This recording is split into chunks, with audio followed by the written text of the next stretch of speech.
When it comes to decontaminating your car, I get asked the same question on a regular basis. Which is best between a clay bar and a clay block? Now both of these tools are going to do exactly the same job. Let's not forget that.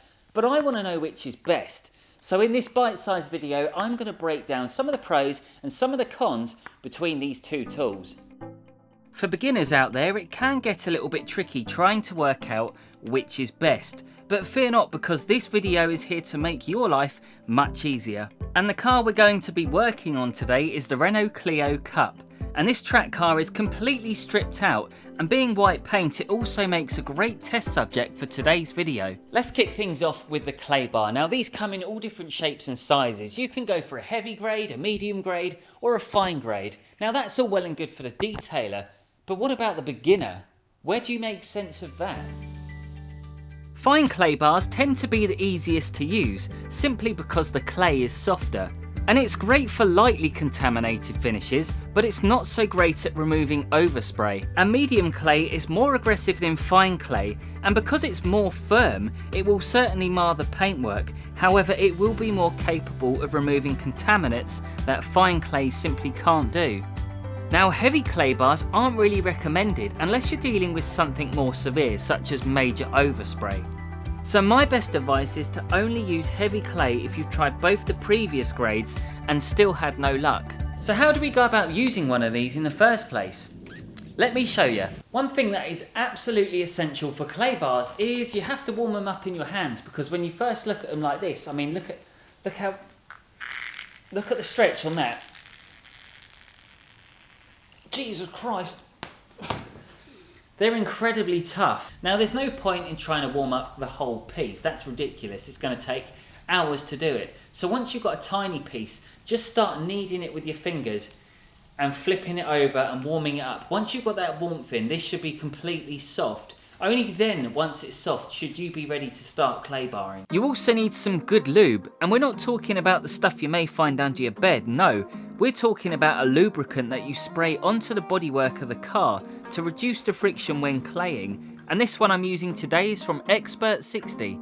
So I've got my clay bar, I've got my lube, I'm ready to go. So we're just going to put a couple of squirts onto the bodywork, and we're just going to gently pretty much sort of rest it on the paintwork. We're not going to be using brute force at this point. We're just going to be letting it glide along with the lube. Whilst working the bodywork with the clay, you need to feel and listen out for a scratching sound, and despite how terrifying it sounds, it's totally normal as you pick up the contaminants. So once you stop hearing that scratching, that pulling sound on the clay, that means that the bodywork's pretty much ready to go. So you've got to give it a little feel with your finger, give it a wipe over, and make sure that there are no contaminants in there. And it's always good to have an inspection torch as well. But there are some major drawbacks when you're using a clay bar. And I want to give you an example, because this happens to me so many times, or it has done in the past anyway. Now think about this for a second. You've got your clay bar, you got your lube. What happens is it becomes very slippery. You get lubricant on your fingers, so you've got less grip. And because you're trying to do this without applying too much pressure, you're literally gliding the clay over with your hand. You're not applying much pressure, which means you're more likely to drop it. It's something that does happen to everybody. So it's one thing you've got to bear in mind. If you are going to buy just a tiny piece of clay, and I don't even know if you can buy small pieces, don't do it. Make sure you've got plenty left over, because if you do drop it, and yes, it will probably happen to you, then at least you've got backup to keep you going.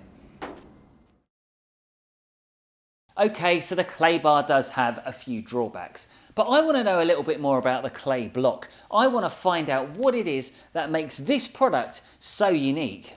The clay block is an alternative to the bar because it's made up of synthetic clay, and it also has a foam cushion and a cup to make holding it so much easier, and it will definitely appeal to the beginners. So let's take a look at some of the positives about using one of these. First of all, if you drop it on the floor, no, you will not have to chuck it in the bin. You can simply wash it off and reuse it straight away, so you're not going to lose too much time. And another thing I want to mention, one of the drawbacks with the clay bar is you have to put them into smaller pieces because you don't want to drop it on the floor. You don't want to drop a huge piece on the floor, but with one of these, you get a lot more coverage. In terms of getting the job done a lot quicker, the block actually makes more sense because the surface area of the pad will always be far greater than the clay bar because you wouldn't exactly clay with a huge piece in case you dropped it on the floor. So this is the key for all the larger areas, but let's not forget about the clay bar too quickly. There are some areas where the clay bar really comes into its own because you've got these tight areas round here, and if you're using a clay block, for example, I'm now going to run this clay bar along this edge. Now it can wrap itself underneath the panel as well, so if you really want to be super fussy, this is where the clay bar does come into its own.